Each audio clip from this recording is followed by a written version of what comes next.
अनंत कोटी ब्रह्मांड नायक राजाधिराज योगीराज प्रब्रह्म श्री संत सद्गुरू ब्रह्मांड नायक बाळूमामांच्या नावानं चांग भलं. नमस्कार प्रेमळ भक्तांनो, तुम्हा सर्वांच्या सर्व चांगल्या इच्छा बाळूमामा लवकरात लवकर पूर्ण करोत हीच मी माझ्या ब्रह्मांडाचरणी पुन्हा पुन्हा प्रार्थना करते आणि आजच्या सादरीकरणाला सुरुवात करते. मामा म्हणतात, माझ्या बाळा, योग्य वेळ आली की ते सुद्धा मिळतं ज्याची आपण कधी कल्पनासुद्धा केलेली नसते. फक्त धीर सोडायचा नाही. जय बाळूमामा. भक्तांनो, आजच्या नवीन आणि सुंदर अशा संदेशाला सुरुवात करण्याआधी कमेंटमध्ये भरपूर प्रमाणात बाळूमामांच्या नावाचा जयघोष करायला विसरू नका. आणि हो, आपले व्हिडिओ जास्तीत जास्त भक्तांपर्यंत शेअर करा. तुमच्या मनातील इच्छा लवकरच पूर्ण होईल. भक्तांनो, आजच्या देवी संदेशामध्ये बाळूमामा तुम्हाला नक्की काय सांगत आहेत हे तुम्ही नीट लक्षपूर्वक ऐका. मामा म्हणतात, माझ्या बाळा, जीवन जगत असताना जर का तुला एखाद्या व्यक्तीला पाहून प्रचंड संताप येत असेल तर ते टाळण्यासाठी मी तुला आज काही आजच्या दैवी संदेशामध्ये उपाय सांगणार आहे, जेणेकरून त्या उपायाचे तुला पालन करायचे आहे. माझ्या बाळा, आपल्या प्रत्येकाच्या आयुष्यात अशी एकतरी व्यक्ती असतेच की जी आपल्या डोळ्यासमोर आली की आपल्याला प्रचंड राग येतो, संताप येतो. ती व्यक्ती समोर आली की खूप निगेटिव्हिटी वाटायला लागतं. कधी एकदा त्याच्यापासून आपण दूर होऊ असं आपल्याला वाटतं. त्याच्याशी बोलावं लागतं म्हणजे खूप मोठी शिक्षा आहे असं आपल्याला वाटू लागतं. त्याची वागणूक, बोलण्याची पद्धत किंवा त्याचे विचार आपल्याला त्रास देत असतात.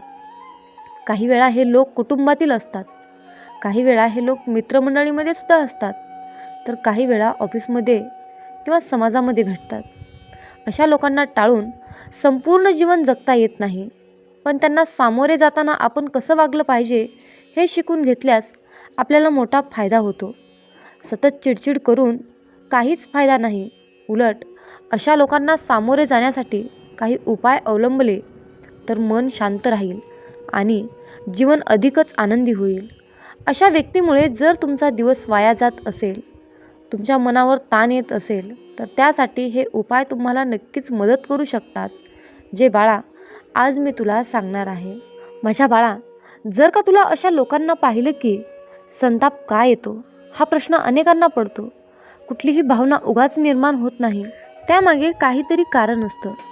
काही वेळा ती परिस्थितीमुळे तयार होतात, तर काही वेळा आपल्या स्वतःच्या मनोवृत्तीमुळे.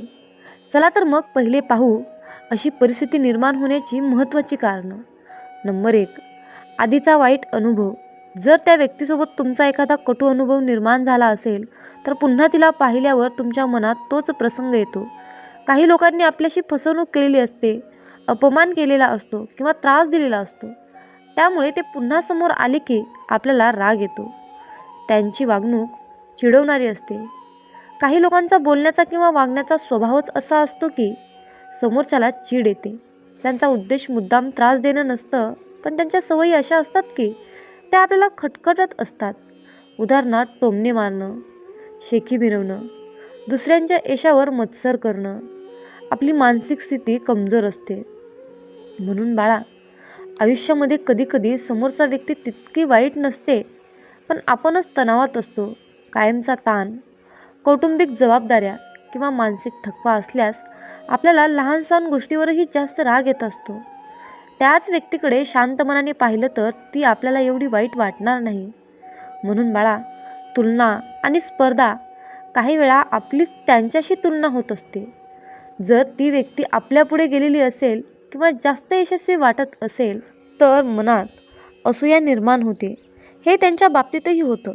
समोरची व्यक्ती असूया करणारी असू शकते, मग ती काहीही बोलली तरी आपल्याला संताप येतो. अनेकदा ऑफिसमध्ये किंवा समाजात अशा प्रकारची स्पर्धा दिसून येते. त्याने दिलेला त्रास अजून मनात घर करून असतो. काही लोकांनी आधीच आपल्याला खूप त्रास दिलेला असतो. त्यांच्या शब्दामुळे, वागण्यामुळे आपलं नुकसान झालेलं असतं. अशा लोकांची सावली जरी पडली तरी आपल्याला राग येतो, कारण मन अजूनही त्या गोष्टीला विसरू शकलेलं नसतं. स्वभाव जुळत नाही. सगळ्यांचे स्वभाव वेगवेगळे असतात. काही लोक खूप बोलके, काही उर्मट किंवा आगाऊ असतात. किंवा खूप जण शांत असतात, गंभीर असतात. जर समोरच्याचा स्वभाव आपल्या स्वभावाशी मुळीच जुळत नसेल तर त्यांच्यासोबत राहणं किंवा संवाद साधणं त्रासदायक होतं. त्यामुळे चिडचिड वाढते. बाळा, चुकीच्या अपेक्षा असतात. कधीकधी आपणच दुसऱ्यांकडून जास्त अपेक्षा ठेवतो. आपल्याला वाटतं की त्यांनी आपल्याशी चांगलं वागावं, आपल्याला वेळोवेळी मदत करावी किंवा आपली काळजी घ्यावी. पण जेव्हा तसं होत नाही तेव्हा आपल्याला राग येतो. अपेक्षा पूर्ण न झाल्यामुळे आपलं मन दुखावतं आणि संताप निर्माण होतो. अशा प्रकारच्या परिस्थितीमागे वेगवेगळी कारणं असू शकतात. काही वेळा समस्या आपल्या मनात असते, काही वेळा ती समोरच्या व्यक्तीमुळे असते. पण शेवटी त्याचा आपल्या मनशांतीवर परिणाम होऊ द्यायचा नाही, हे आपल्या हातात आहे. म्हणूनच शांत राहण्याचा आणि सकारात्मक दृष्टिकोन बाळगण्याचा प्रयत्न करा. चला तर मग यासाठी आपण काय करू शकतो आणि काय करू शकत नाही हे मी तुम्हाला सांगतो. माझ्या बाळा, सर्वात महत्त्वाचा आणि सोपा उपाय म्हणजे त्यांच्याकडे दुर्लक्ष करा. अशा व्यक्तींना महत्त्व दिलं की ते अजूनच त्रास देतात. त्यामुळे त्यांच्यावर लक्ष न देता आपल्या कामात मग्न राहा. काही लोक मुद्दाम त्रास देण्याचा प्रयत्न करतात कारण त्यांना दुसऱ्याला दुखावण्यात आनंद मिळतो. जर तुम्ही त्यांच्या नकारात्मक वागण्याकडे दुर्लक्ष केलं तर त्यांना समजेल की त्यांच्या वागण्याचा तुमच्यावर परिणाम होत नाही. सुरुवातीला हे कठीण जाईल, पण हळूहळू तुम्ही दुर्लक्ष करायला शिकाल. या पद्धतीमुळे तुमच्या मनशांतीवर परिणाम होणार नाही आणि तुम्ही सकारात्मक विचार करू शकाल. माझ्या बाळा, आयुष्यामध्ये अशा व्यक्तींसोबत कमी बोला.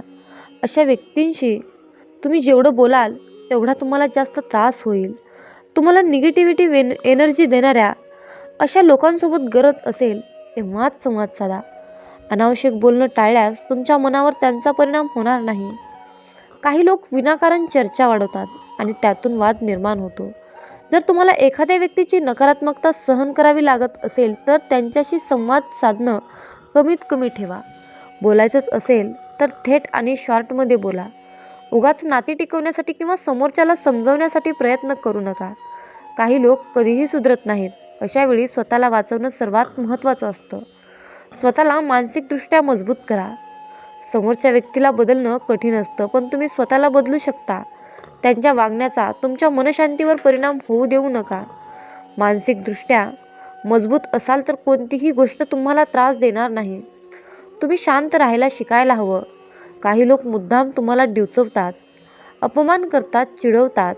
पण जर तुम्ही त्यांच्या बोलण्याकडे गांभीर्याने पाहिलं नाही तर त्यांचा तुम्हाला त्रास होणार नाही. माझ्या बाळा, तुम्ही स्वतःला समजवा की ही व्यक्ती तशीच आहे, मला तिच्यामुळे त्रास होऊ द्यायचा नाही.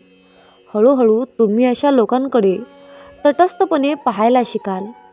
अशा लोकांपासून योग्य अंतर ठेवा आणि शक्य असल्यास अशा लोकांपासून दूर राहा.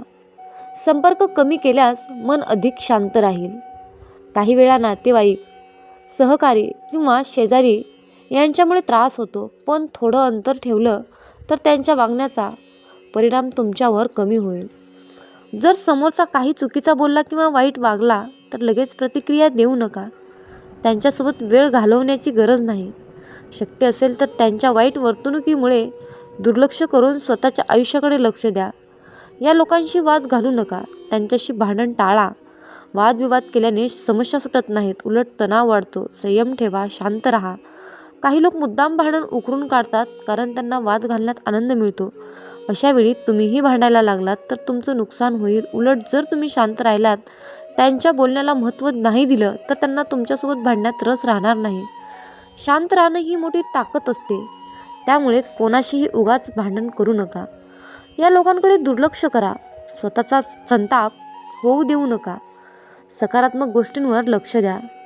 माझ्या बाळा, आपल्या आयुष्यातील चांगल्या गोष्टींवर, चांगल्या लोकांवर लक्ष केंद्रित करा. त्यामुळे मन निरोगी राहील. जर तुमच्या आयुष्यात काही नकारात्मक लोक असतील तर त्यांच्यावर लक्ष न देता आनंदी लोकांसोबत वेळ घालवा. आपल्याला हे लवकर शोधून काढावं लागेल की कोण आपल्यासाठी खरंच चांगला विचार करतो का किंवा करते, कोण फक्त तोंडावर गोड बोलतो. जेवढ्या लवकर तुम्ही हे समजून घ्याल तेवढं तुमच्यासाठी चांगलं आहे. चांगली पुस्तकं वाचा, प्रेरणादायी गोष्टी ऐका, तुमच्या छंदाकडे लक्ष द्या. नकारात्मक लोकांवर लक्ष केंद्रित न करता आयुष्य दुःखी वाटेल. त्यामुळे सकारात्मक विचार करण्याची सवय लावा. क्षमाशील बना. प्रत्येकाची विचारसरणी वेगळी असते. क्षमा केल्याने मनाचा ताण कमी होतो आणि तुम्हाला शांत वाटतं. काही वेळा लोक चुकीचं वागतात, अपमान करतात, टोमणे मारतात. अशा वेळी त्यांना मनात ठेवून तुम्ही त्रास करून घेतलात तर नुकसान तुमचंच होईल. त्याऐवजी त्यांना क्षमा करा आणि पुढे जा. काही लोक कधीच बदलत नाहीत, त्यामुळे त्यांच्याकडे दुर्लक्ष करणं आणि मन शांत ठेवणं हाच उत्तम उपाय आहे. माझ्या बाळा, जीवनात सर्व प्रकारच्या समस्यांना, अशा प्रकारच्या लोकांना सामोरं जावं लागतं. काहीजण आपल्याला आनंद देतात तर काहीजण आपल्याला त्रास देतात. मात्र आपल्यातील मानसिक शांतता टिकवणं आपल्या हातात आहे. संतापाच्या भावनांना योग्य प्रकारे नियंत्रित केलं तर जीवन अधिक सुंदर होऊ शकतं. सतत कोणावर राग ठेवणं, भांडण करणं किंवा मनात नकारात्मक विचार ठेवणं, नकारात्मकता साठवणं हे आपल्या आरोग्यासाठी हानिकारक आहे. म्हणूनच शांत राहा, सकारात्मक राहा आणि अशा लोकांपासून शक्य तितकं दूर राहा. जीवन खूप सुंदर आहे, त्यामुळे कोणत्याही नकारात्मक व्यक्तीमुळे आपलं आनंदी जीवन खराब होऊ देऊ नका. माझ्या बाळा, आजच्या संदेशामध्ये हेच काही छोटेसे मार्ग मला तुला सांगायचे होते. म्हणून माझ्या वेड्या, नेहमी माझ्यावर विश्वास ठेव. मी दाखवलेल्या मार्गावर चाल. मी दाखवलेल्या मार्गाचा अवलंब कर. माझ्या नामस्मरणात राहा. मी सदैव तुझ्याच पाठीशी आहे. मी सदैव तुझ्याच पाठीशी आहे. जय बाळूमामा. भक्तांनो, जर का तुम्ही जास्त चिंता करत असाल, सतत ताणतणावामध्ये, डिप्रेशनमध्ये राहत असाल, तुम्हाला हे जीवन नकोसं वाटत असेल, या जीवनाचा तुम्हाला कंटाळा आला असेल, तर तुम्ही कृपया करून तुम्हाला हात जोडून विनंती आहे की तुम्ही ही कथा शेवटपर्यंत ऐकावे. चला तर मग आज आपण या कथेला सुरुवात करूया.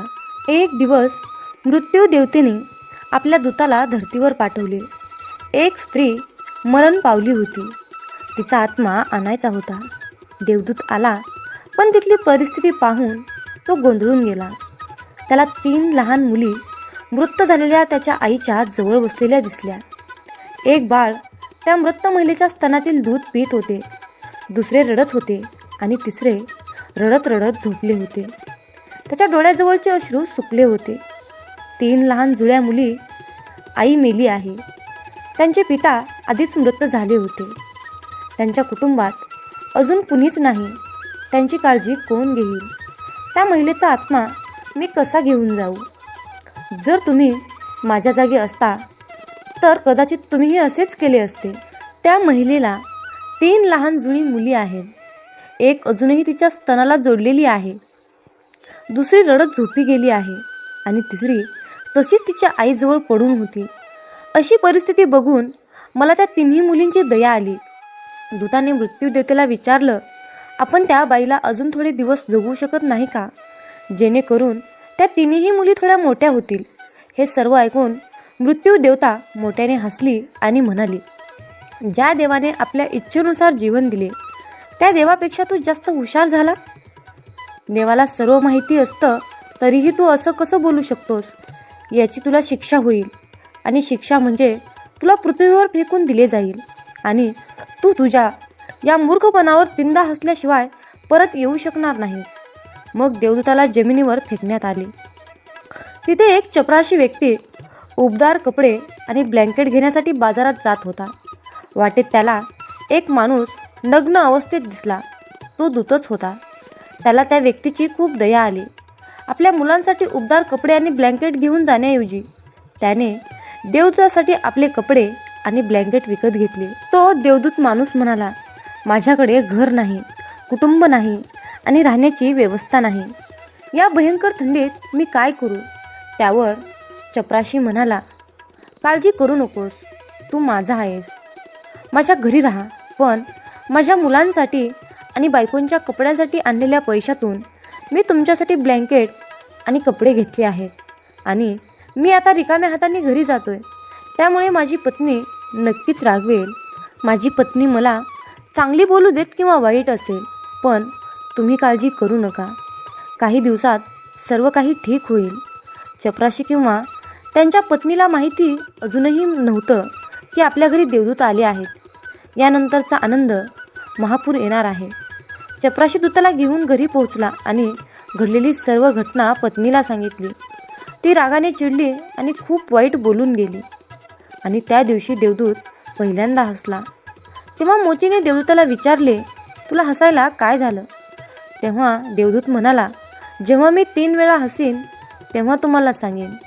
देवदूत येताच घरात सुखाची हजारो दारे उघडणार होती, पण त्यात मोचीचाही दोष नव्हता. त्याला वाईट वाटत होतं, पण त्याला फक्त मुलांचे कपडे आणि ब्लँकेट गेलेले दिवस होते. काय हरवले ते त्याला दिसत होते, पण त्याला काय मिळाले ते त्याला दिसत नव्हते. मी देवदूत असून याची पत्नी आपल्यावर चिडत आहे हे बघून त्याला हसायला आले. 10 दिवसात मोचीने त्याचे सर्व काम देवदूताला शिकवले. अवघ्या 10 दिवसात आणि अवघ्या काही महिन्यातच तो खूप चांगल्या प्रकारे चप्पल बनवायला शिकला. त्याचे चप्पल खूप प्रसिद्ध झाले. पूर्ण देशभर ही गोष्ट पसरली की असे चप्पल बूट इतर कोठेही बनत नाही. एक दिवस बादशहाचा माणूस आला आणि म्हणाला की हे चामडे खूप किमती आणि मौल्यवान आहे. ते सहजासहजी कुठेही मिळत नाही. कोणतीही चूक करू नका आणि सम्राटासाठी यातून बूट बनवायचे आहेत. मी पुन्हा एकदा सांगत आहे, बूट बनवायचे आहेत, चप्पल नाही. त्यावेळी अशी प्रथा होती की माणूस मेला की त्याला चामड्याने झाकले जायचे. मोची देवदत्ताला म्हणाला, मी चप्पल बनवून तुम्ही चूक करू नका, अन्यथा तुम्ही खूप मोठ्या संकटात पडू शकता आणि हे बादशाहाचे काम आहे. पण तरीही देवदूताने चप्पलच बनवले. चप्पल बनवल्याचे पाहून मोचीला राग आला. तो आम्हाला फासावर चढवणार असं बोलून काठी उचलून तो देवदूताला मारायला लागला. मी तुम्हाला पुन्हा पुन्हा सांगितले होते की चप्पल बनवायचे नाही, मग चप्पलच का बनवली? देवदूत पुन्हा जोरजोरात हसला. तेवढ्यात एक माणूस सम्राटाच्या घरातून धावत आला. तो म्हणाला, बूट बनवू नका, चप्पल बनवा, कारण सम्राट मरण पावला आहे. भविष्य अज्ञात आहे हे त्यांच्याशिवाय कोणालाच माहीत नाही आणि माणूस भूतकाळाच्या आधारे निर्णय घेतो. सम्राट जिवंत असताना बूट लागत होती आणि आता मृत झाल्यावर स्लीपरची गरज होती. तेव्हा ती मोची देवदूताची पाय धरून माफी मागू लागला की मला माफ करा, मी तुम्हाला मारले, मला क्षमा करा. पण तो देवदूत म्हणाला, हरकत नाही, मी माझी शिक्षा भोगत आहे. पण तो आज पुन्हा हसला. मोचीने पुन्हा विचारले की हसण्याचे कारण काय? मी 3दा हसीन तेव्हाच सांगेन. तो पुन्हा हसला, कारण आपल्याला भविष्य माहीत नाही, म्हणूनच आपण आकांक्षा बनवतो ज्या निरर्थक असतात, कधीच पूर्ण होणार नाहीत. अशा आकांक्षा, अपेक्षा आपण करतो जे कधीच शक्य होणार नाही. ते आम्ही देवाकडे मागतो, कारण अजून काहीतरी वेगळं घडणार आहे असं आपल्याला वाटतं. आपले नशीब आपल्याला न विचारता फिरत असते आणि आपण विनाकारण मध्येच आवाज काढतो. स्लीपरची गरज असताना आपण बूट बनवून घेतो. मरण्याची वेळ जवळ येत असताना आपण जीवन व्यवस्थित करायला निघतो. देवदूताला अचानक त्या 3 जुळ्या मुली आठवतात. त्यांच्यासाठी भविष्यात काय आहे हे मला कसे कळेल? मी विनाकारण उगाच मध्ये गेलो असं त्याला वाटतं. आणि तिसरी घटना अशी घडली की एके दिवशी 3 तरुण मुली आल्या. तिघींचीही लग्न होणार होती आणि तिघींनीही त्यांच्यासाठी बूट बनवण्याची ऑर्डर दिली. तसंच त्यांच्यासोबत एक वृद्ध स्त्री म्हणजेच एक आजी आली होती.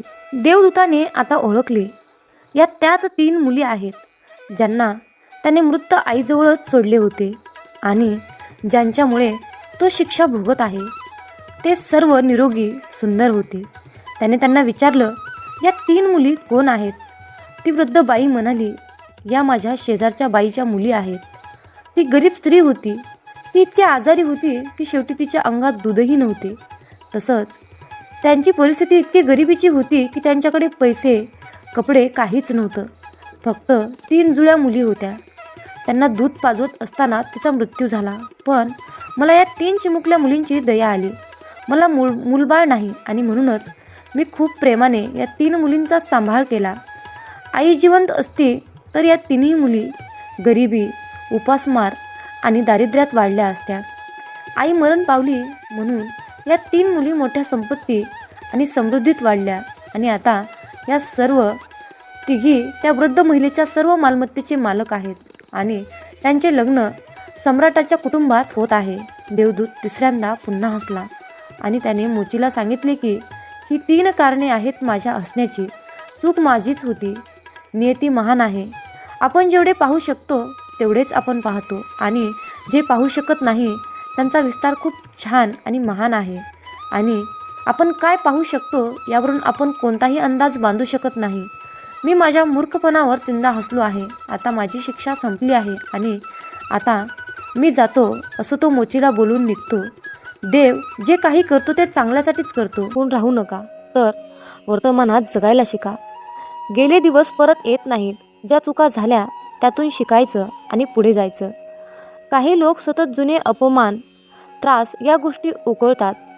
तेव्हा असं झालं होतं, तेव्हा तसं झालं होतं असं म्हणत बसल्याने काहीच बदल होत नाही. उलट उगाच मन जड होतं, दुःखी वाटतं. त्यापेक्षा वर्तमानात जगा, आजचा दिवस आनंदाने जगा, कारण हाच क्षण खरा आहे. एखादी गोष्ट चुकीची झाली असेल तर तिला पुन्हा पुन्हा आठवून त्रास करून घेण्यात काहीच अर्थ नाही. आयुष्य पुढे चालत राहतं. जो पुढे पाहतो तोच आयुष्यात यशस्वी होतो. मागे पाहणाऱ्यांना फक्त पश्चाताप आणि दुःखच मिळतं. अरे बाळा, लोक काय म्हणतील याचं टेन्शन घेऊ नका. लोकांचं काम बोलणं आहे. तुम्ही काहीही केलं तरी काही ठराविक लोक टीकाच करतील. म्हणूनच लोक काय म्हणतील याचा विचार करत बसू नका. तुम्हाला सगळ्यांना खुश करता येत नाही. आयुष्य स्वतःच्या मर्जीने समाधानाने जगा. स्वतःला हवं तसं जगायला शिकलात की मन शांत राहील. लोकांसाठी आपण बदलतो तर आपली ओळखच नष्ट होईल. जग तुमचं कौतुक कधीच करत नाही, पण चुका लगेच दाखवते. म्हणून लोकांपेक्षा स्वतःला काय योग्य वाटतं याचा विचार करा. स्वतःच्या निर्णयावर विश्वास ठेवा आणि निर्भीडपणे आयुष्य जगा. दुसऱ्यांच्या आयुष्याची स्वतःची तुलना करू नका. तुमच्या मेहनतीचा तुमच्या आयुष्याचा परिणाम होतो. दुसऱ्यांच्या यशामुळे तुमचं जीवन बदलत नाही. काही लोक कायम इतरांचं बघून आपल्या आयुष्याशी त्याची तुलना करत असतात. परंतु बाळा, एक गोष्ट नेहमी लक्षात ठेव, प्रत्येकाची वेळ ही वेगवेगळी असते. कोणीतरी लवकर यशस्वी होतो, कोणीतरी उशिरा. त्यामुळे स्वतःच्या क्षमतेवर विश्वास ठेवा आणि दुसऱ्यांच्या सुखाची तुलना करून आपलं दुःख वाढवू नका. झाडाचं फळ पहा. आंब्याचं झाड लवकर फळ देतं, पण चंदनाला मोठं व्हायला वर्षानुवर्ष लागतात. पण त्याची किंमत मात्र वेगळी असते. त्यामुळे आपल्या गतीने चालवा. तुमच्या हातात मेहनत आहे, यशाचं फळ आहे. तुमचं नशीब ठरवेल. क्षमाशील व्हा, राग सोडा. राग हा फक्त आपल्यालाच त्रास देतो. समोरचा माणूस कधीच बदलत नाही. आपण मात्र रागाच्या आगीत जळत राहतो. कुणी वाईट वागलं तर त्याला मनात धरून ठेवण्यापेक्षा ते विसरून जा. माफ करणारा माणूस मोठा असतो. रागाला दूर ठेवलं की मन शांत राहतं आणि आयुष्य सुंदर वाटतं. क्षमा करणं म्हणजे दुबळेपणा नाही, तर ते मनाच्या शांतीसाठी गरजेचं असतं. सतत राग बाळगणारा माणूस स्वतःला त्रास करून घेत असतो. समोरच्याला माफ करून टाका आणि तुमच्या मनावरचं ओझं हलकं करा. निसर्गाच्या सानिध्याला वेळ द्या. निसर्ग हे शांततेचं वरदान आहे. रोजच्या गोंगाटात, धावपळीत आपण स्वतःला हरवून बसलो, पण जर आपण थोडा वेळ निसर्गात घालवला तर मनाला खूप हलकं वाटतं. गच्चीवर उभं राहून वारा अंगावर घेतला, एखाद्या झाडाखाली बसून त्याच्या सावलीचा अनुभव घेतला तरी मन प्रसन्न होतं. निसर्गाशी जोडला गेलात की तणाव आपोआप निघून जातो. जिथे शांतता असते तिथे मनही स्वस्थ राहतं. रोज काही वेळ तरी निसर्गाचा आनंद घ्या. सकाळी लवकर उठा, झाडं, पानं पहा, पक्ष्यांचे आवाज ऐका. तुम्हाला तुमचं मन आधीपेक्षा खूप हलकं वाटेल. म्हणून माझ्या बाळा, मनसोक्त जगा. स्वतःसाठीही वेळ काढा. दिवसभर नुसतं काम, जबाबदाऱ्या आणि दुसऱ्यांसाठी धावपळ करणं हे पुरेसं नाही. स्वतःसाठीही वेळ दिला पाहिजे. हसणं, गाणी ऐकणं, फिरायला जाणं, आपली आवड जपणं, याने मन आनंदी राहतं. दिवसाचा थोडा वेळ तरी स्वतःसाठी काढलात तर आयुष्याची मजा वाटते आणि शांतताही मिळते. एखाद्या दिवशी तुमचे मन आवडीची गोष्ट करा. मित्रांशी गप्पा मारा, पुस्तक वाचा, एखादी नवीन कला शिका. स्वतःसाठी वेळ दिलात की जीवनाचा आनंद दुप्पट होतो. शांत आयुष्य हवं असेल तर स्वतःलाही महत्त्व द्या. म्हणून बाळा, शांततेने जगायचं असेल तर आयुष्यातील छोट्या छोट्या गोष्टींमध्ये आनंद शोधायला शिका. आनंद हा शोधलाच पाहिजे. अपेक्षा वाढवल्या की मन बेचैन होतं. भूतकाळाच्या आठवणीमध्ये अडकून बसलो की वर्तमानाचा आनंद मिळत नाही. लोक काय म्हणतील याचं टेन्शन घेतलं की आपल्या मर्जीप्रमाणे जगताच येत नाही. त्यामुळे स्वतःसाठी जे योग्य वाटतं तेच केलं पाहिजे.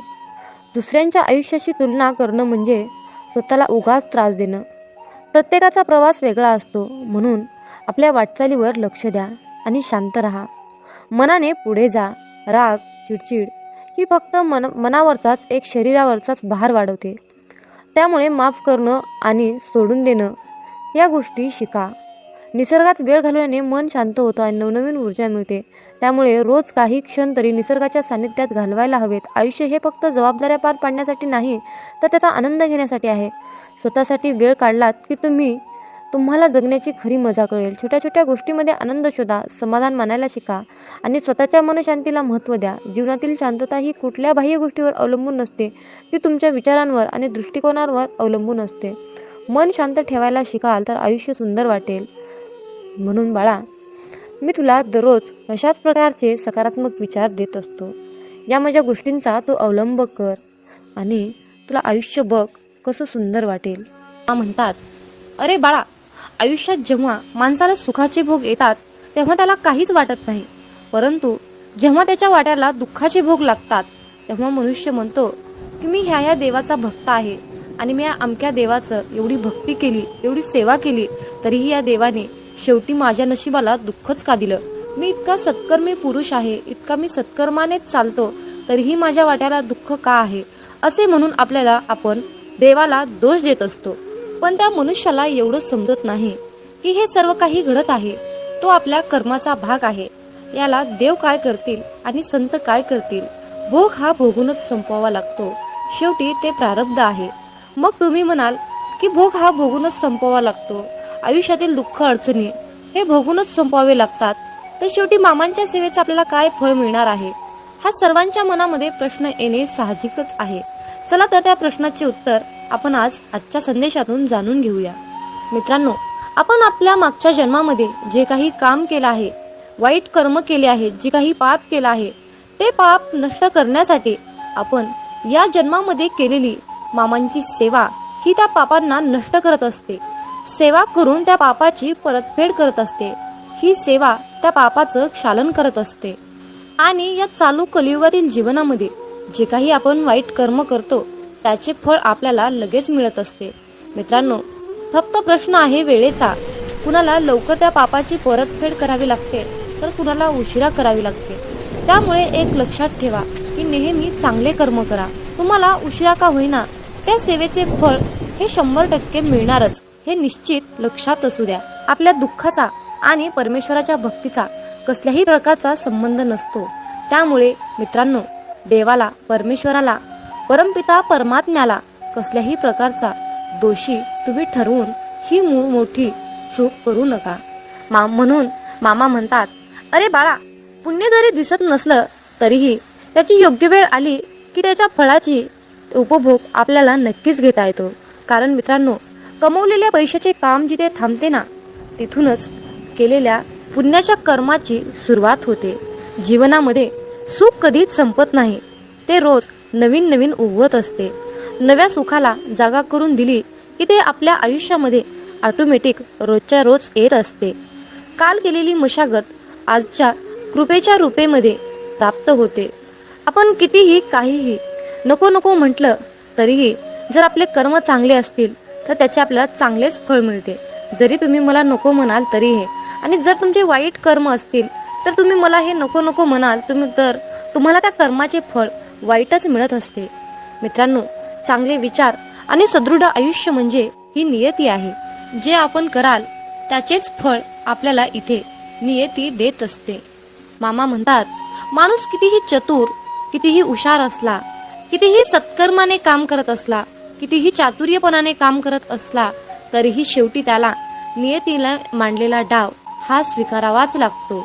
पण ज्या वेळेस मित्रांनो आयुष्यामध्ये नेहमी तुम्ही सत्याच्याच मार्गाने काम केले तर तुमच्या त्या सत्याच्या मार्गामध्ये आणि तुमच्या सेवेमध्ये इतकी शक्ती असते ना की एक वेळ नियती सुद्धा तुमच्या समोर हार मानते. म्हणून मित्रांनो, नेहमी चांगले कर्म करा, सत्याच्या मार्गानेच राहा, लबाडी चोरी अजिबात करू नका. असं म्हणतात की आपली संगतच आपले भविष्य घडवते. म्हणून संगत ही चांगली करा, चांगल्या लोकांशी संघटित राहा, एकरूप राहा. जीवन हे खूप सुंदर आहे आणि खूप छोटं आहे. हे जीवन हसत खेळत आनंदाने जगा, कारण उद्या आपल्यासोबत, आपल्या भविष्यामध्ये, आपल्या नशिबामध्ये काय घडणार आहे हे कुणाला सुद्धा माहीत नसते. त्यामुळे आनंदी राहून, समाधानी राहून जीवनाचा खरा आनंद घ्यायला शिका. शेवटी तुम्हाला मामांकडे एकच मागायचं आहे की मामा, वाट चुकलोय, थोडी वाट दाखवा ना. वादळात हरलेल्या जहाजाला थोडा काठ दाखवा ना. मामा, अंधार खूप आहे, थोडा प्रकाश दाखवा ना. मामा, तहान खूप लागली, थोडं नाम घेण्याची शक्ती द्या ना. मामा, मी तुम्हाला मागत राहीन, तुम्ही मला देत राहाल, परंतु आज मला तुम्ही एक शेवटचं वचन द्या ना.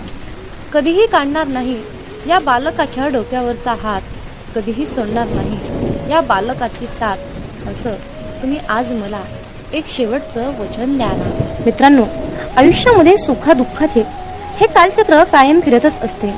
तुमच्या आणि माझ्या आयुष्यामध्ये खूप दुःख आहे. जर आपण या आयुष्याकडे सुखाच्या नजरेने, आनंदाच्या नजरेने पाहिलो तर हे आयुष्य खूप सुंदर आहे. पण याच आयुष्याकडे आपण दुःखाने बघितलो, रडत बसलो तर हे आयुष्य आपल्याला दुःखातच जाणार आहे.